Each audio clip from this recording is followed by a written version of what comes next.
Alors bonjour à toutes et à tous, nous voyons aujourd'hui Bassam Tan. Nous allons aborder avec lui toute l'actualité syrienne, ce qui se passe au Proche et au Moyen-Orient. Mais avant d'entamer ce sujet, j'aimerais vous poser la question, on n'a pas eu l'occasion de se voir depuis, quelle a été vos premières impressions quand vous avez appris pour les attentats du vendredi 13 novembre à Paris? Vous savez, après l'union nationale, c'est-à-dire qu'on doit se montrer solidaire, droite, gauche, de tous bords. C'est un malheur qui a frappé notre jeunesse, notre civilisation française, notre culture française, notre capitale de lumière, de fêtes, de chants, tant prônée par des responsables, des penseurs, des essayistes, des chanteurs. Cette union nationale, en fait, ne devrait pas servir de prétexte pour ne pas formuler de critiques positives. C'est-à-dire, il y a sûrement des failles dans notre système. Là, après ces jours de recueillement, on peut peut-être analyser ça froidement, loin des lumières des télés où on nous a inondés de spécialistes de terrorisme. Et on se demande si on a cette armée de spécialistes de terrorisme qui passaient d'un plateau à l'autre, comment on a pu avoir donc cet attentat, Et là, il y a à se demander, ou alors ce sont des spécialistes de terrorisme bidons, dans la majorité, je ne sais pas. Toujours est-il que les faits sont là. Permettez-moi de m'exprimer là-dessus, en tant qu'islamologue, et qui est depuis longtemps mis en garde contre le danger de radicalisation islamiste en France. C'était lié à ma vie de tous les jours, en tant que prof d'arabe, dans les banlieues, dans les années 80. Vous voyez, ça remonte déjà à quelques décennies. Vous avez vécu ça? Vous avez vu l'islamisme monter? Ah oui, mais c'était clair. C'était avant qu'éclate le problème du voile et autres. Alors venons aux failles, si vous voulez. Il y a une ignorance totale de la mentalité de Daesh, d'Al-Nusra et de tous ces groupes, qui consiste à considérer la musique, le chant, la fête, évidemment, le breuvage, l'alcool, toutes les manifestations de fête arrosées, disons, comme idolâtrie. Et ça, c'est clair dans tous les discours des imams ou des chefs de guerre de cette mouvance, qu'elle soit en Syrie, en Irak, au Royaume Saoudite, dans les pays du Golfe, voyez-vous. Cela ne les empêche pas de venir à Paris, aux Champs-Élysées, et de violer toutes les règles qu'ils nous chantent dans leurs studios bien climatisés des monarchies du Golfe, dans leurs satellites. Donc, il fallait s'attendre dans nos services secrets et dans notre lutte anti-radicalisme et attentat, c'est de bien veiller sur les salles de concert, de spectacle. Et ça, c'était facile. Il y en a combien à Paris? Il y a une 50aine, j'ai vu, dans une liste. Vous savez, il suffisait de mettre 2 gardiens armés devant chaque salle de spectacle. D'ailleurs, certaines... Ils ne savaient pas forcément que ça allait frapper dans une salle de spectacle. Oui, mais je vous dis, puisque dans leur dogme, je vais vous donner des exemples à travers l'histoire, c'est la mouvance hanbalite, le 4e rite musulman le plus rigoriste. Parce qu'à travers l'histoire, que ce soit dans les grandes capitales musulmanes, depuis le haut Moyen-Âge, ils ont fait ça. Ils descendaient, ils cassaient les outres de vin, ils massacraient les chanteurs, ils il rassemblait les instruments de musique, les brûlait, c'est connu. Hein. Donc il fallait s'attendre à une réaction de cette sorte. Vous allez me dire, mais oui. Ils n'aiment pas le foot non plus, parce que le Bataclan n'a pas été la seule cible de ces attentats. Tout ce qui est, je vous dis, tout ce qui est fête, c'est pour eux cette notion de jeu. Hein. L'aspect ludique, ça éloigne de Dieu. C'est complètement stupide, mais c'est dans leur façon de penser. Donc là, c'est une faille, si vous voulez, au niveau de la méconnaissance de l'ennemi. Pour lutter contre un ennemi, il faut bien le connaître. Alors, vous voulez bien connaître le fin fond de la pensée de Baghdadi, il faut étudier qu'est-ce que le hanbalisme et quelles sont les manifestations violentes de ce rite musulman à travers l'histoire. Comme ça, vous prévoyez. Hein? D'accord? Alors ça, c'est une chose très importante et j'en avais parlé, moi, avant. Mais c'est incroyable. Mais je crois que on vit dans un système fermé, peut-être. Et puis, je ne sais pas, moi, vous voyez, j'ai surveillé les médias là, durant toute cette période. Je n'ai pas vu beaucoup de gens d'origine arabe ou musulmane s'exprimer sur ces problèmes.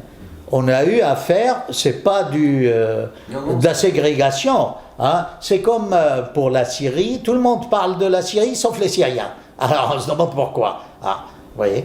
Donc ça, c'était une faille très importante. L'autre faille, c'est que cette persistance qui tourne à l'entêtement stupide de ne pas coopérer avec le gouvernement légitime de Damas.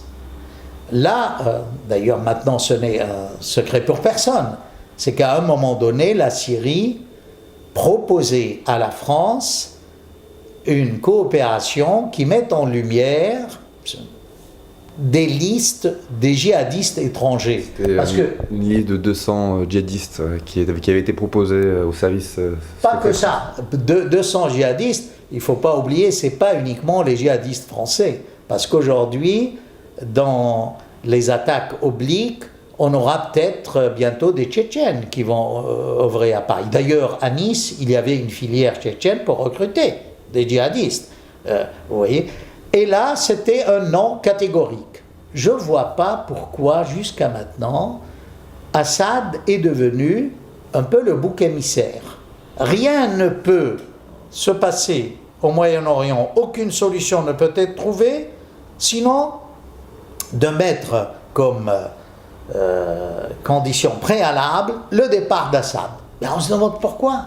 Mais qu'est-ce qu'il vous a fait, ce bonhomme? Enfin, c'est pas parce qu'on a reconnu à tort une opposition fantoche, de polichinelle, qui touche de l'argent du Qatar, de la Turquie, des Émirats. Ça aussi, c'était un point très important. C'est là. Un troisième point, si vous permettez, c'est fermer les yeux sur tous les agissements, les manigances d'Erdogan et de la Turquie. Alors c'est tous les points que je souhaitais aborder avec vous dans cette vidéo. On va les approfondir un petit peu une à une. Si vous voulez, si vous voulez. Il y avait un point qui m'intéressait concernant justement, donc c'était Bernard Scarsini qui était directeur central du renseignement intérieur. C'est lui justement qui disait que le gouvernement français avait refusé l'aide, en tout cas une liste d'informations du service secret syrien. Encore récemment, Le Drian a répondu à un journaliste du Monde en disant que ce n'était pas d'actualité de créer une communication et d'échanger des informations avec le régime syrien, comme ils disent. Il en est arrivé lui-même à dire que ce refus était d'ordre idéologique, parce qu'aujourd'hui, avec les attentats, le bon sens voudrait que, malgré tout, on prenne ces informations-là. Alors, idéologique, je ne comprends pas. S'il s'agit de dire qu'on ne coopère pas avec un dictateur, honnêtement, entre la dictature d'Assad et celle du royaume saoudite qui veut décapiter un poète, je préfère celle d'Assad. Personnellement, je ne crois pas qu'il y ait une dictature en Syrie, mais c'est ma manière de répondre. Alors, c'est quoi d'autre? Qu'il a tué, alors oui, là c'est à mourir de rire, qu'il aurait tué 250 000. Ça, Le Drian aussi l'a dit. Un responsable, tout de suite, on vous sort... c'est comme une rhétorique usée, qu'on remet un discréé qui n'arrête pas de se répéter avec Fabius, avec le président de la République, un peu moins le président de la République, plus mesuré, disons, c'est une rhétorique plus fine. Quant à Fabius, c'est un peu à l'emporte-pièce. C'est beaucoup plus... c'est étonnant de la part de Normalien, mais passons. Alors, vous avez donc une série de fables qu'on vous raconte. Alors, là, récemment... Là, c'est le discours de façade. Moi, ce qui nous intéresserait, peut-être les auditeurs, c'est... parce que peut-être au fond, il y avait... tout ça est fondé sur une mauvaise analyse de la situation. Tous ces gens-là, il n'y a pas que, même les Américains, tout le monde croyait à la chute imminente d'Assad. Et c'est là leur erreur. Parce que aujourd'hui, pourquoi ils tiennent toujours à ce que Assad parte? Parce que si Assad reste, ça veut dire que l'Occident a perdu la bataille. Vous voyez? Là, c'est devenu, je suis sûr que Kerry, Obama seront prêts à faire toutes les concessions si les Russes leur disent « écoutez, Assad s'en va ». Tout va se résoudre, une détente, parce qu'ils cherchent à sauver la face. Que là, Poutine est arrivé et a imposé un nouvel ordre mondial bipolaire.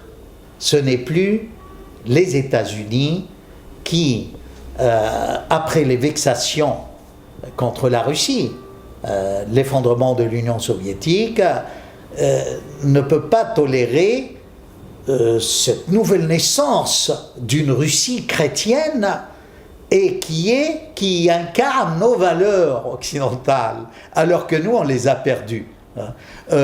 On ne peut pas dire que Poutine s'est compromis avec la Turquie. Pas du tout. Je reviens à cet incident d'Alian. Quand les avions russes, au début, ont poursuivi les avions turcs sans incident, c'était faire comprendre à Erdogan qu'il faut nous laisser faire notre travail, on va nettoyer la Syrie des islamistes qui ne menacent pas simplement l'ordre syrien, mais la Russie en premier lieu, puisque la majorité ce sont des Caucasiens, aidés par la Turquie, et l'Europe.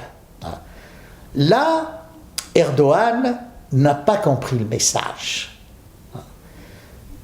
Dans un moment de désespoir, il a pris la décision d'abattre cet avion pour entraîner l'Occident, pour entraîner l'OTAN, les Américains, après le rapprochement de Hollande, qui était vraiment tête de réconciliation par rapport aux Européens avec la Russie.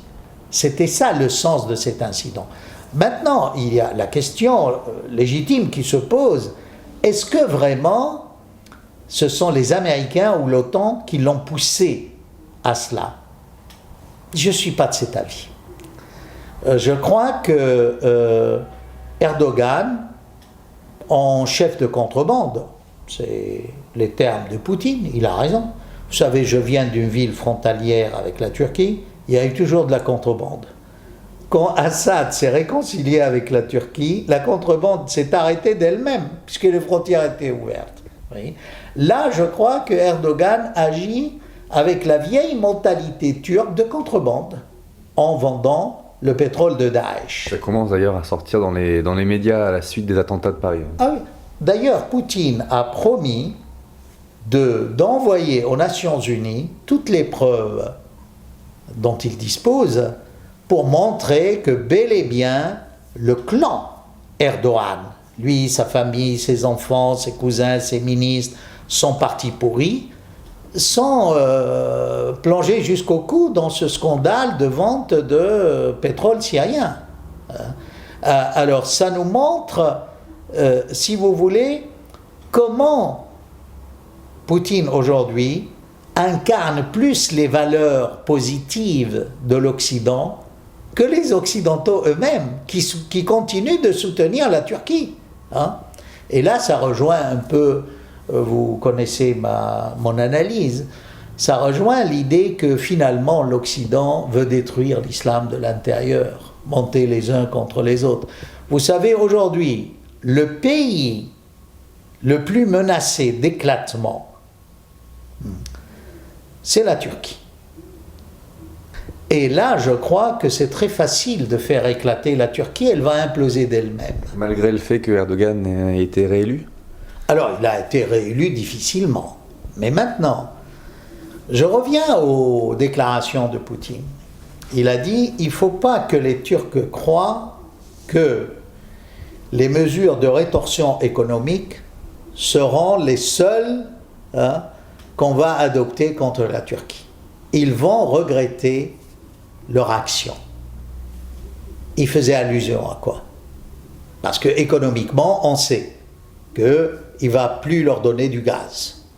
Hein? Peut-être qu'il ne construira pas une centrale nucléaire. D'ailleurs, aujourd'hui même, Erdogan était à Doha, chez leurs alliés, chez Qataris, pour avoir du gaz.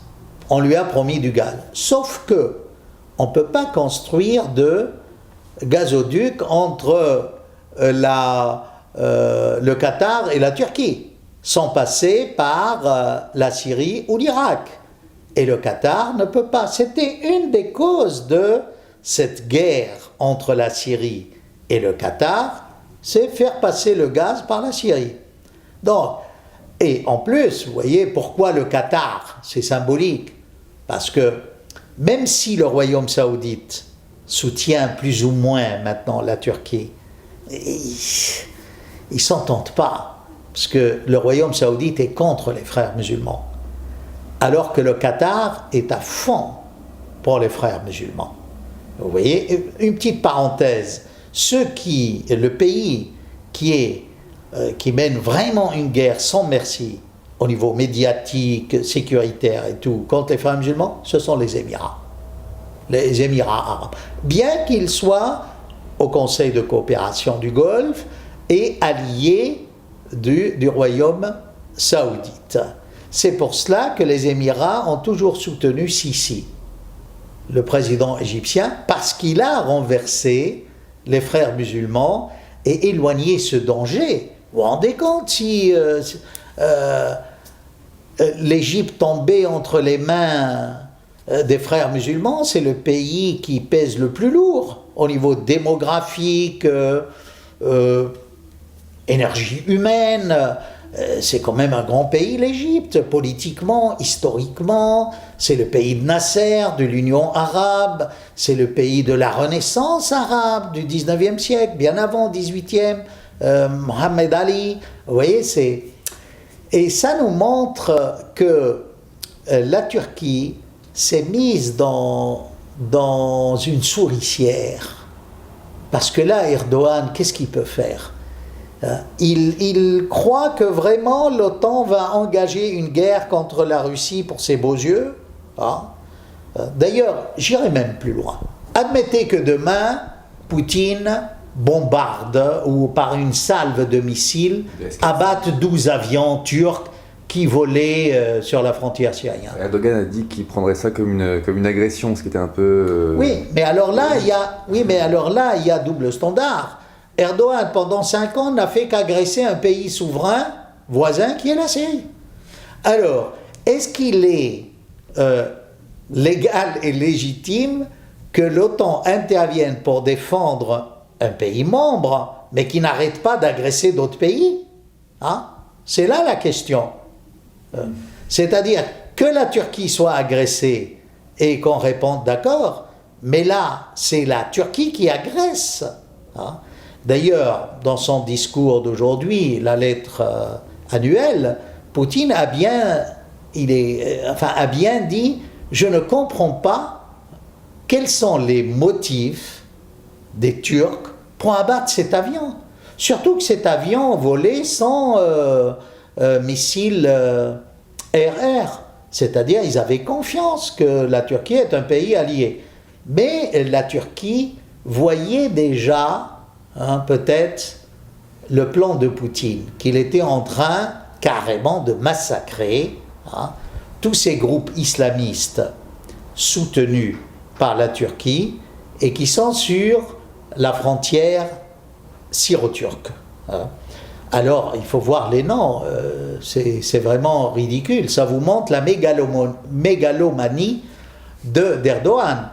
La légion du sultan Selim Ier.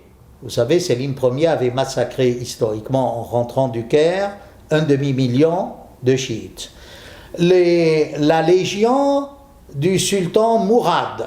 On prend de grands noms de sultans ottomans pour envoyer des gens massacrer de pauvres civils. Alors, j'aimerais revenir aussi à cette histoire de montagne des Turkmènes que la Russie a bombardée. On nous dit, oui, mais c'est la montagne des Turkmènes. Les Turkmènes, n'est-ce pas, sont, si vous voulez, ethniquement se rattachent à la base turque, mais ce sont d'autres tribus. Mais vous savez, ces Turkmènes, ça fait pas longtemps qu'ils sont là. Pendant l'Empire ottoman envoyait ces Turkmènes près de Latakia, ce qu'on appelle la montagne des Alaouites, pour mater les Alaouites, c'est-à-dire la communauté du président Assad.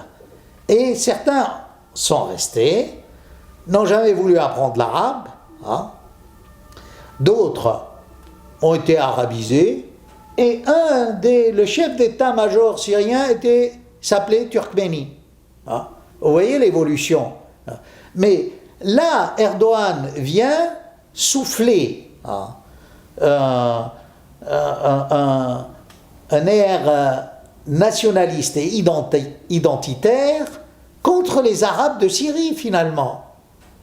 Et ça, on a vraiment affaire à un bonhomme non seulement mégalomane, mais vraiment aliéné. Et quand on voit quelles mesures il prend contre son peuple, dès que 2 journalistes ont prouvé par A plus B qu'il envoyait des armes en Syrie, ils ont été arrêtés, leur télévision fermée, leurs journaux fermés. Oui. Et nous, alors, je reviens à cette idée, nous autres occidentaux, nous défendons plus nos valeurs. Appelez ça valeurs morales, chrétiennes, lumière, tout ce que vous voulez. Qui c'est qui les défend aujourd'hui? C'est Poutine. Pourquoi? Moi, je crois qu'on devrait élire pour Poutine l'homme de l'année. C'est lui qui, par sa poigne, son grand esprit géostratège, a réussi à tenir le Moyen-Orient. Aujourd'hui, aucun avion ne peut voler dans la région sans risquer d'être abattu par les S-400 installés sur la côte syrienne, ou les S-300, ou les variantes du bâtiment de guerre, le Moscou. Alors là, permettez-moi encore de... Alors, Erdogan a envoyé 2 sous-marins dans la région, tout près du Moscou. Mais franchement, ça nous fait penser au crapaud qui veut se faire aussi gros qu'un bœuf. Mais il ne peut pas se mesurer à la puissance de feu des Russes. Et la guerre, rien que la guerre économique, la Russie peut asphyxier la Turquie. Surtout après la levée des sanctions contre l'Iran. Parce que cet essor économique, cette bulle, qui est une fausse bulle d'ailleurs, de prospérité économique, n'aura duré que quelques années à cause de quoi? De la destruction de l'Irak, des sanctions de l'Iran, la destruction de la Syrie, l'islamisation à outrance payée par les pays du Golfe, l'aide des Européens. On lui a donné une dizaine de milliards pour démocratiser la Turquie. Et vous voyez quelle démocratie, hein, avec les étudiants qui sont en prison, les victimes de la place Taksim. En tout cas, la réaction de l'Union européenne, et notamment de la France, a été assez modérée sur ce tir.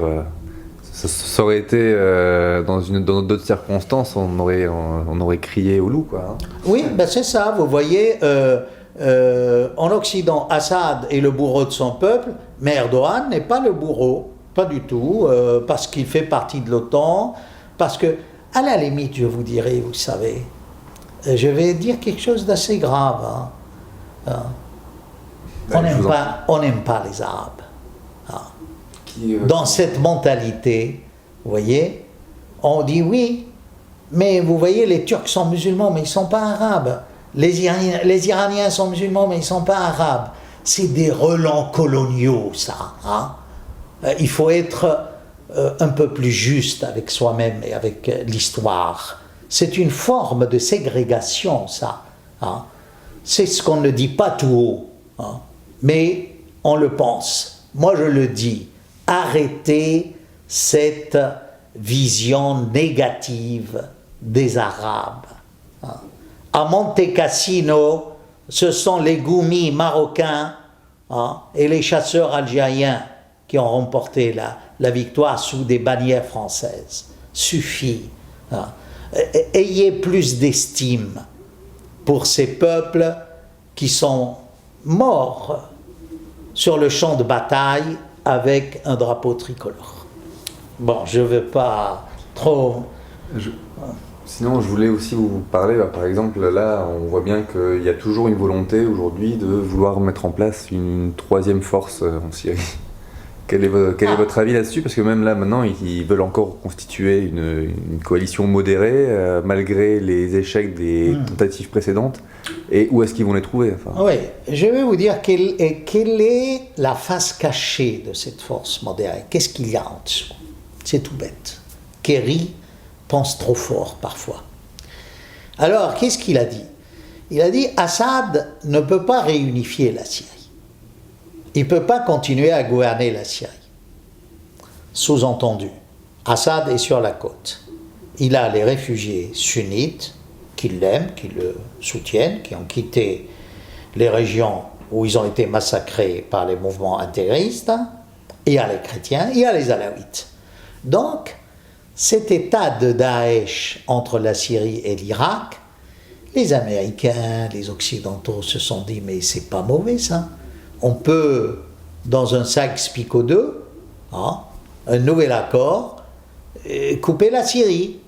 Il y aurait un État sunnite qu'on va appeler modéré, une fois qu'on aura décapité Daesh, riche en pétrole, voyez-vous, et il y aura peut-être un autre État, comme on a fait avec le Monténégro, le démantèlement de la Yougoslavie, on a créé je ne sais combien d'États.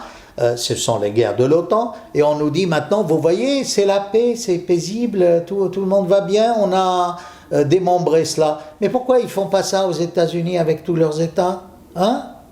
Pourquoi ils ne donneraient pas l'indépendance en Europe aux indépendantistes de tous bords? Non, vous savez, je crois qu'on n'est pas sorti de la mentalité coloniale. Il y a toujours des puissants qui veulent décider à la place des peuples. Et alors, le droit des peuples à disposer d'eux-mêmes, qu'est-ce que vous en faites? Vous voyez, c'est ça en fait. La force modérée est en fait un embryon pour repenser les cartes du Moyen-Orient. Alors là, si vous voulez repenser les cartes, moi j'ai aussi mes cartes. Ah, laissez-moi parler s'il vous plaît sur ce problème-là. J'ai des précisions à donner. Au traité de Sèvres, les Arméniens avaient un pays, l'Arménie occidentale, à l'est du lac de Van, de mont Ararat. C'est arménien. J'ai un ami qui a été cet été planter le drapeau de l'Arménie occidentale sur le plus haut sommet de l'Ararat, au vu et au sud des Turcs. Ok. Prenez les Kurdes, 25 millions de Kurdes encore. Ces Kurdes ont pris une grande partie du territoire arménien après le génocide. Certains Kurdes, d'ailleurs, il faut le dire, ont massacré aussi des Arméniens. Mais aujourd'hui, l'ère est à la détente entre Arméniens et Kurdes. Surtout qu'il n'y a plus grand monde du côté arménien en Turquie. Donc, si vous voulez, et c'est là où peut-être la Russie, c'est ce à quoi peut-être Poutine fait allusion. Parce qu'il y a eu des accords aussi, à part le traité de Sèvres, des accords entre l'Empire ottoman, la Turquie moderne et la Russie, qui sont renouvelables tous les 25 ans. Et si demain, Poutine décide de redonner vie à l'Arménie occidentale, il a déjà, lui, 3 millions d'Arméniens chez lui en Russie. Et il y a l'Arménie orientale, qui est indépendante. Et il y a les Kurdes qui sont prêts à se révolter contre cette dictature d'Erdogan. J'ai pas fini. Vous allez du côté de la Méditerranée, vous avez tous les Alévis arabes, la vieille capitale de la Syrie antique, Antioche, Alexandrette, qui ont été cédés par la France en 1938, qui sont une revendication nationale. Sur les cartes syriennes qu'on enseigne à l'école, il y a en pointillé tout ce département qu'on appelle le département volé, qui a été annexé avec la bénédiction de la France pour faire plaisir aux Turcs, pour les désaxer de l'Allemagne à la veille de la Deuxième Guerre mondiale. Venons maintenant au cœur de la Turquie turcophone. Qu'est-ce qu'il y a? Vous avez 3 forces. Une force laïque qui déteste Erdogan et l'islamisation, là, malgré l'aspect identitaire, ils ne sont pas prêts à suivre Erdogan dans cette islamisation dans le mauvais sens. Pas de droit pour les femmes, toutes les réflexions que la femme n'est pas l'égale de l'homme, enfin, il y a toute une littérature erdoganesque là-dessus. Bon. Qui reste donc? Ça, c'est les laïcs. Vous prenez les autres musulmans, qui sont aussi pour un renouveau de l'islam, ceux de Fethullah Gülen, qui, eux, ont fait la vraie prospérité de la Turquie par leur organisation. Ils sont très actifs. Ceux-là même ont été accusés par Erdogan d'être dans l'appareil judiciaire, dans la police. À l'intérieur, c'était un État dans l'État. Qui reste pour Erdogan là-dedans? Pas grand monde. Vous voyez? Ajoutez à cela tous les Alévis turcs, et ethniquement et linguistiquement, qui sont considérés comme citoyens de second ordre. Et pour leur faire un cadeau, Erdogan a jeté un pont sur le Bosphore en l'appelant comment? Le sultan Selim Ier, c'est-à-dire en souvenir du massacre des Alévis. Comment voulez-vous que cet État qui se prétend laïque et démocratique, qui reçoit des aides de l'Europe, puisse continuer à vivre en excluant Kurdes, Arméniens, Alévis arabes, Alévis turcs, laïcs, d'autres islamistes qui ne pensent pas comme lui? Mais ma foi, c'est Daesh, ça. Vous l'aimez vraiment pas, Erdogan? C'est pas que je ne l'aime pas, vous savez, moi j'aime beaucoup le peuple turc, on a beaucoup de choses en commun. Les Turcs, dans l'histoire arabe et musulmane, ont apporté beaucoup de choses. Regardez la mystique, toutes les confréries mystiques, de danse, justement, de chant, la flûte des mystiques, des Mevlevi. Là, non, il y avait, mais c'est pas ça. C'est-à-dire que Erdogan veut être un sultan ottoman, mais il prend les mauvais côtés du sultanat ottoman. Voyez-vous, c'est là son erreur. Et moi, je crois que plus il insiste dans son opposition à Poutine, plus il risque de faire éclater la Turquie. Alors là, il exploite avec l'Occident cette histoire d'immigrés. Et c'est là où je mets l'Occident en garde. Je l'ai fait avant. J'ai dit que ces immigrés, il y avait des terroristes. Mais nous allons passer maintenant à une nouvelle génération de terroristes qui n'est pas forcément d'origine arabe. C'est tous les gens que Erdogan a soutenus qui viennent du monde entier, du monde turcophone. Ça va de la Mongolie, des Ouïghours, de Chine, à tous les liens qu'ils ont avec les gens qui sont aux États-Unis, en Australie, partout dans le monde. On est loin d'avoir gagné la partie contre le terrorisme. Bien loin. Surtout avec nos mauvais experts en France. Alors justement, je voulais vous faire réagir sur une phrase qu'avait prononcée Laurent Fabius. Je vous laisse la découvrir. 7h48, Olivier Mazerolle, vous recevez ce matin le ministre des Affaires étrangères, Laurent Fabius. Les forces au sol doivent être à la fois des forces syriennes de l'armée libre, des forces arabes, sunnites, et pourquoi pas, des forces du régime. Qu'est-ce que ça vous fait que Fabius, ministre des Affaires étrangères français, donne son aval pour l'intervention des troupes syriennes? Oui, mais il s'est en fait rétracté après, par d'autres déclarations, en disant il faut que ce soit accompagné, c'est lié aux négociations pour trouver une solution politique. C'est comme quelqu'un, en arabe on a un très beau proverbe, c'est quelqu'un qui crache puis qui ravale son crachat. Excusez-moi, c'est pas très beau, c'est un peu vulgaire, mais c'est un peu ça. Quelqu'un qui, enfin en français on dira en bon français, il a mangé son chapeau, mais je crois que ça sent la fin de règne. Parce qu'on va dans tous les sens. Un jour il dit ça, un jour il change d'avis. Alors selon lui, c'est de la haute diplomatie, n'est-ce pas?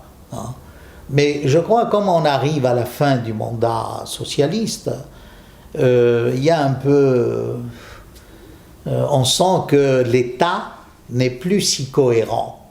Il y a des voix dissonantes. Regardez par exemple l'histoire de retirer la nationalité, tout ça. Regardez, ça soulève un tollé dans la gauche. Qu'est-ce que vous êtes en train de faire là, de retirer la nationalité et tout? Je crois que vraiment, en ce moment, la France vit des moments difficiles. Et vivement qu'avec les nouvelles élections, on ait peut-être plus de cohérence, plus d'intelligence, plus d'ouverture aux droits de tous ces peuples-là. Il faut être lucide et objectif, reconnaître ses erreurs. Où est le problème? Moi, je crois que insister encore qu'Assad doit partir, vous savez, je vous le dis, il ne partira pas. Il ne partira pas, il va se porter candidat, il va être élu haut la main. Parce que pour son peuple et pour l'homme de la rue arabe ou musulman, mais cet Assad est un grand héros. Vous vous rendez compte, tous les pays qui se sont ligués contre lui, il est là, il donne des interviews, il a même réussi ce que personne n'a réussi, à installer des S-400 sur son sol, à être l'allié de l'autre pôle dans ce monde, qui est la Russie. Et maintenant, la guerre qui est menée ne va pas être son théâtre, ne va pas être la Syrie, mais ça va être la Turquie et l'Europe, sous l'œil d'aigle russe qui est Poutine. Écoutez, merci Bassam, je vous dis à très bientôt. Merci Info Libre, heureux de m'avoir fait parler librement par ces temps de loi, pas martiale, comment on appelle ça, d'état d'urgence et tout. C'est la preuve que quand même la France se porte encore bien. Il y a encore un peu d'espoir. Voilà. Merci. À bientôt. À bientôt.